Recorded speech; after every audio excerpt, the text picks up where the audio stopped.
পুরুষের পরিশ্রমে এক নীরব যুদ্ধ। পুরুষ জন্ম থেকে যেন এক যুদ্ধের সৈনিক। সে কাঁধে নেয় পরিবারের দায়িত্ব, সমাজের চাহিদা, জীবনের বাস্তবতা। সে কাঁদে না, কাঁদার সময়ও পায় না।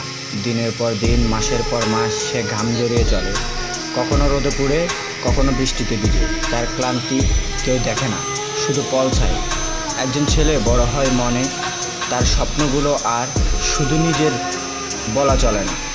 বাবা হলে সন্তানের জন্য, স্বামী হলে স্ত্রীর জন্য, আর সন্তান হলে বাবা মায়ের জন্য। সে নিজের ইচ্ছেগুলো বিসর্জন দেয়। সে যে জুতো পরা পা নিয়ে ঘরে ঢুকে, সেটা কেউ দেখে না। সবাই অপেক্ষা করে তার আনা বাজারের ব্যাগটা টাকার খাম। সে হাসে, তবু ভিতরে পুড়ে যায়। সে বলে ভালো আছি, তবু তার ভিতরে ক্লান্তি চিৎকার বলে একটু পাশে থাকো, একটু বুঝো আমাকে।